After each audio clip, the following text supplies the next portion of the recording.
In this module, we'll cover the English vocabulary used in general insurance. There are two other names for general insurance: non-life, or P&C, which stands for property and casualty. We will divide this module into the following 5 categories: short-term insurance lines, personal lines. The term lines here can be replaced with branches: motor insurance, business cover, and liability. 1. Short-term insurance. So we'll start off with the short-term insurance. General insurance policies are always short-term contracts, whereas long-term contracts are considered life assurance if they are to do with death or health. The term property has 3 different meanings. The most common use is to describe real estate or housing. This can be commercial, industrial, or residential property. We also talk about mixed use and sui generis, which refers to special purpose buildings like multi-storey car parks. The second area where the word property is used is to describe one's belongings or possession. This you will see in the name of the Lost Property Office. This is where you go to reclaim something if you've lost it. In the USA, it's called lost and found.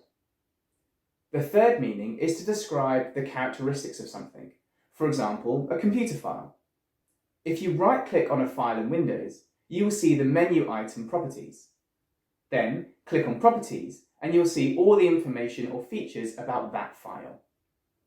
There are a few synonyms for the term properties, namely characteristics, features, details, and information.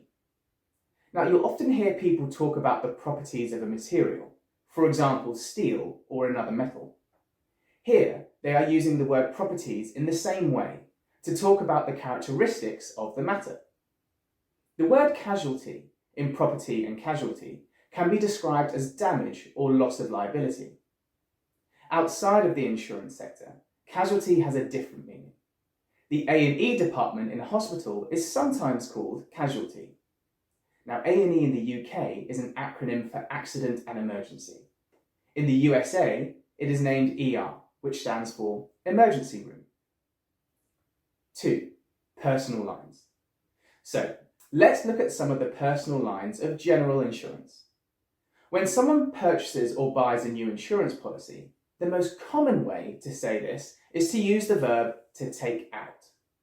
A person takes out an insurance policy, meaning they sign up to it or buy the product. To take out is a phrasal verb.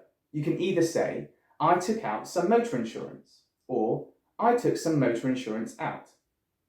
In this section, we'll firstly look at insurance for your home. And there are 2 types.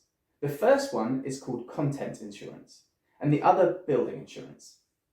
Home contents covers the following risks or objects: possessions or belongings, breakage of something in your home, for example, some electrical goods, water damage, which is caused by a leak or flood, burglary or robbery, and this is when somebody breaks into your house and steals your possessions. Theft. This can cover objects which are stolen outside the home, for example, your mobile phone or your bicycle. Home contents insurance covers you against loss, theft, or damage to your personal and home possessions. It can also cover you if you take items out of the home on holiday, for example. The items covered include the following, among many others: electrical appliances in the kitchen. These are also known as white goods.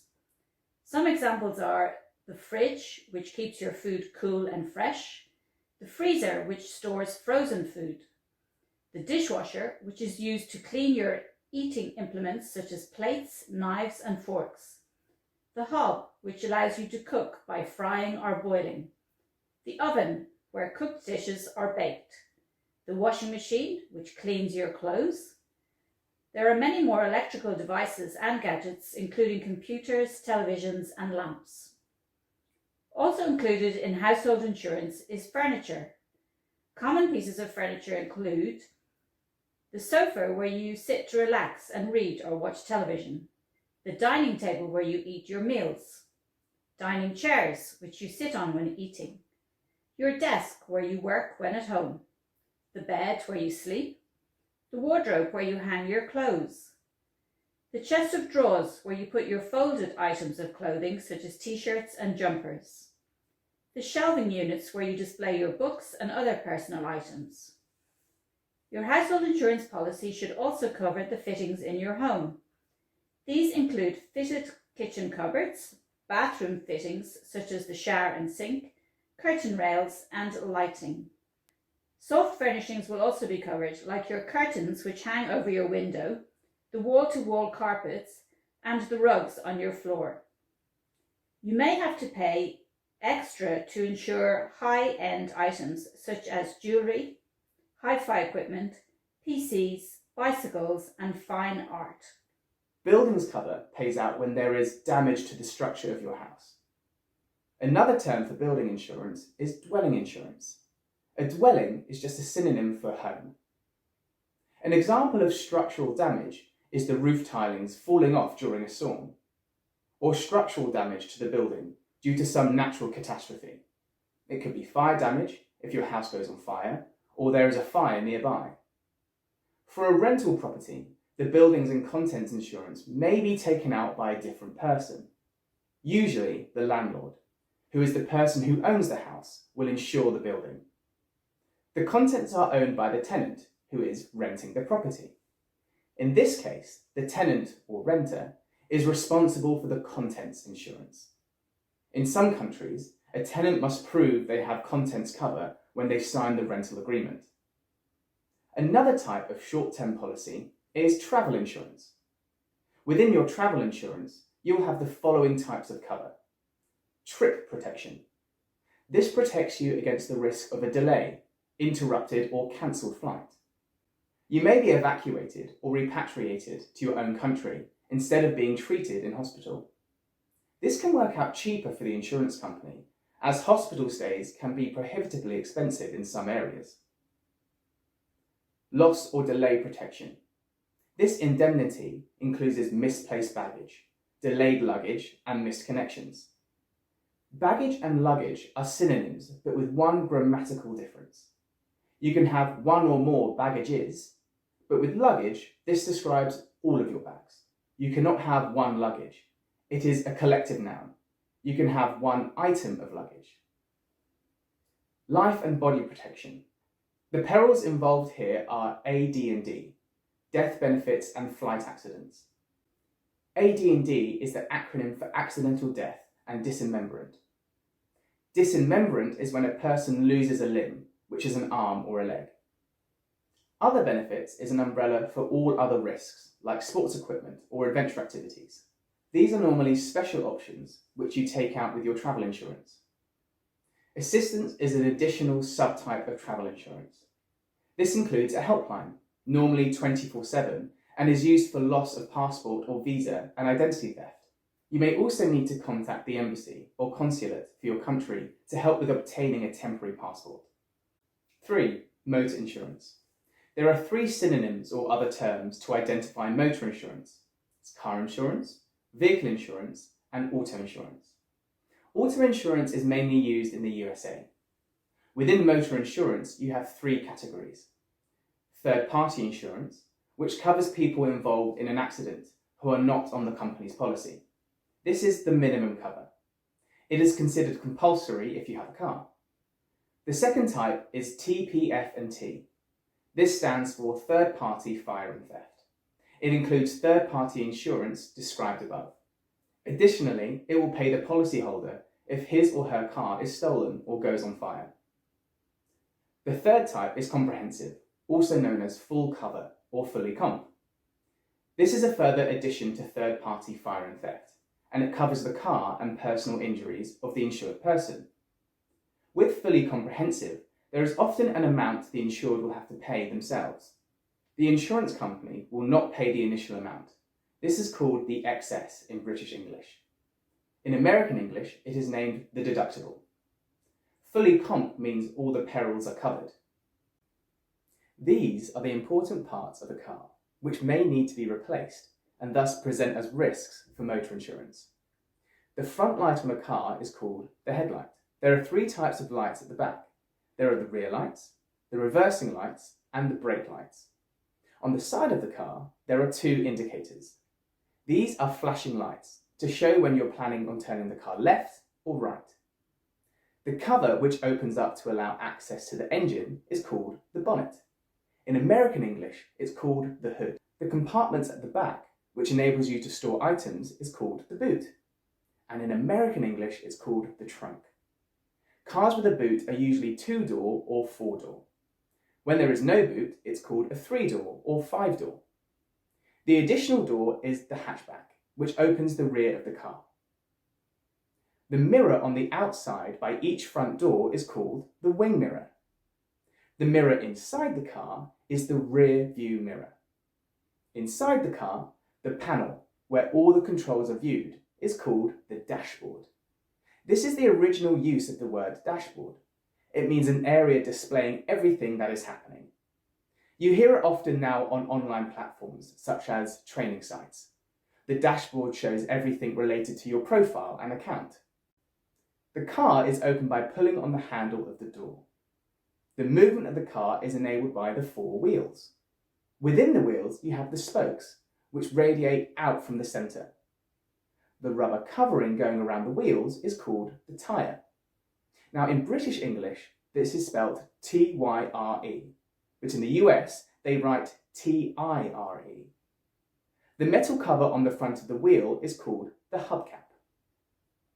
You may have heard the word hub in computing. It is the centre of a circle. The metal protection at the front and back of the vehicle is known as the bumper, and in the US, it's called the fender. On the top of the car, keeping it insulated and protected, is the roof. Cars which have removable roofs are known as either cabriolet, convertibles, or soft tops. The window at the back of the car is called the rear window. The window at the front is called the windscreen in British English, and the windshield in American English. You can clean the windscreen of the car using the windscreen wipers. The piece of metal on the front and back of the car showing the registration number is called the license plate. The metal cylinder underneath the body of the car, which carries the steam from the engine, is called the exhaust pipe. The circular piece of paper displayed in the windscreen is called a tax disc. This is required in some countries as proof that you have paid your car tax.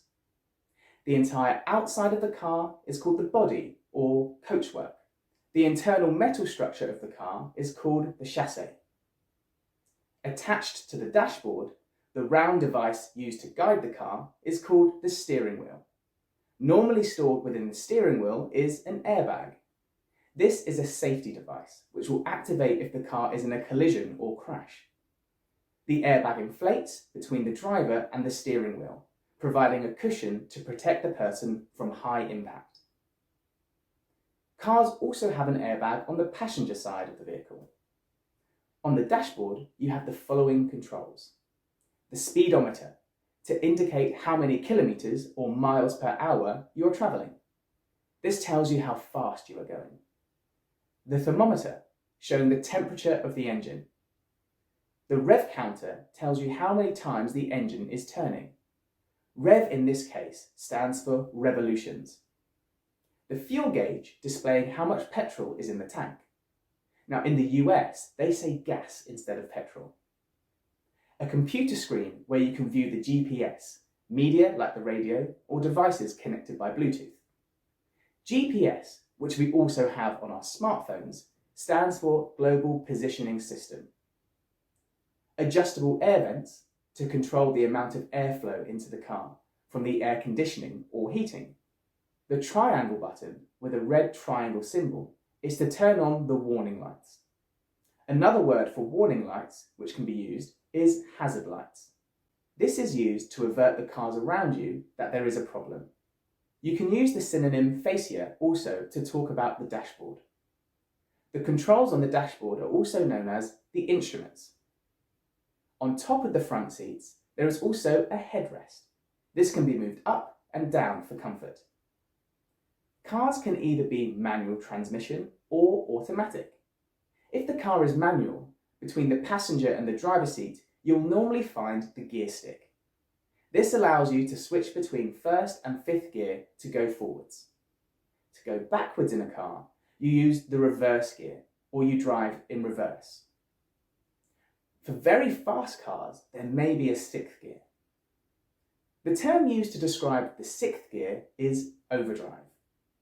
Many accidents are caused by a car stalling. This means the car does not move when you press on the accelerator. Another word you can use for the gears is transmission. The verb used to describe moving from one gear to another is to change gears. You can also say to move up a gear or to move down a gear. The controls used by your feet are called the pedals. In a manual car, we have 3 pedals, and in an automatic car, there are 2. In both types, you have the accelerator to increase and reduce your speed, and the brake to slow down or stop. The accelerator can also be called the throttle or the gas pedal. The third one, which is found in manual cars, is the clutch. The clutch is used to engage the gears. Many modern cars have cruise control, and this allows the driver to continue moving at a constant speed without using the accelerator. The verb to cruise means to be moving along at a high speed. This is particularly useful on motorways where you are not required to stop and start at traffic lights. In the USA, they use the word highway instead of motorway. To understand all the risks involved with car insurance, you should be aware of the names of all the parts of the vehicle. There is a great exercise included in this course, which will help you to practice the vocabulary. As well as the car itself though, it is useful to know some of these phrases which are commonly used when talking about motor insurance and other types of cover. 1. It's a write-off. When we say it's a write-off, it implies the car cannot be repaired. It will be scrapped or demolished once any useful parts are removed. The insurance company will have to give the claimant some money for a new car. 2. It won't pass its MOT. MOT stands for Ministry of Transport in the UK. Every car must pass an MOT, which means it must be checked to ensure it is fit to go on the road. It can also be described as the road worthiness test. 3. It will have to go to the body shop. The body shop is where cars are repaired. This is also known as garage in the UK. In the US, they often simply refer to it as the shop. 4. Who are the named drivers?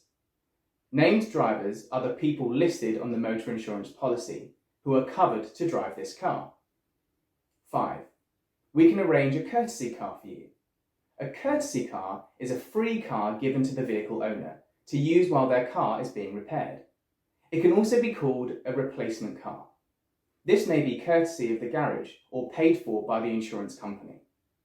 The insurance company may reimburse the garage for the cost of the courtesy car. The word courtesy means politeness in general English. 6. Are you insured to drive an HGV? HGV stands for heavy goods vehicle. This can also be called a truck or a lorry. 7. The car has to be towed. To tow is to carry away. A car which can no longer drive may be removed by a tow truck. 8. Stay on the hard shoulder. The safety lane at the side of the motorway is called the hard shoulder. Cars should move here if they are in trouble and wait for assistance. Most drivers should have assistant insurance, which will help them if their car breaks down or they are in an accident. 9. Are there passengers in the vehicle? Passengers is the term for any person in the car who is not the driver. 10. Were there witnesses to the RTA? RTA is used on the police report in England to mean road traffic accident. The word witness means a person who has seen an event happening, such as a car accident. 4. Business cover. Of course, non-life or general insurance does not only mean car insurance. We'll now discuss some of the other branches of general insurance. Number 1, marine insurance, which is used to cover ships. 2, aviation insurance covers aeroplanes. In both marine and aviation insurance, there are 2 categories. The first one is hull insurance. This covers the actual vehicle, whether it is a ship or a plane. Cargo insurance is the second category, and cargo insurance is used for the goods that are being carried by the ship or plane. 3. Crop insurance. This is taken out by farmers to ensure against loss of their produce. If the harvest fails due to bad weather or infestation, they may lose their crop. The crop is the food the farmer grows, such as wheat or corn. 4. Livestock insurance. Livestock insurance is another policy issued to farmers. This will cover loss of their animals. 5. Event cancellation. This policy is designed for event organisers or businesses who host conferences. If an event, such as a concert, must be cancelled, the insurance company will reimburse the organisers. 6. Business interruption. This is essential for most large companies to help them stay in business if they must temporarily stop operating. This could be, for example, due to a technical problem, or the latest example of lockdowns during the COVID pandemic. 7. Business indemnity. This insurance covers professionals for when they make a mistake, causing a loss to someone. The insurance company will indemnify the client who has suffered damage. 8. Construction. Construction is another word for building, and there are two categories of construction insurance. Course of construction insurance covers the erection or construction of the building until it is complete. Then there are other policies that apply to the finished building or the building's liability. 9. Aerospace. Aerospace insurance covers spaceships which travel to space, and there are two categories here. The first one is launch insurance, which covers the takeoff of the spaceship. The second is orbit insurance, which is active during the journey in space. 5. Liability. Next, we'll look at liability insurance. There are three terms related to the word liability. Liable refers to the person who is responsible and may have to pay compensation. For example, the accountant was liable for the mistake in the company audit. A liability is the noun used to describe the risk that is covered. Liabilities is an accounting term. A firm will have assets and liabilities. In this accountancy case, liabilities mean debts, or whatever is owed by a business. A firm or individual can be liable for damages if their actions or advice causes a third party to incur losses. These losses could be financial, material, or reputational. Usually, it will involve a breach of contract. Another word for advice is counsel. For liable, you can use the synonym responsible. Another word for reputational value is goodwill. A breach of contract means the breaking of a legal agreement. This concludes our module on general insurance. Try out the exercises to help reinforce the vocabulary you've learned. Sign up now to our additional insurance English courses to help improve your language skills in international insurance.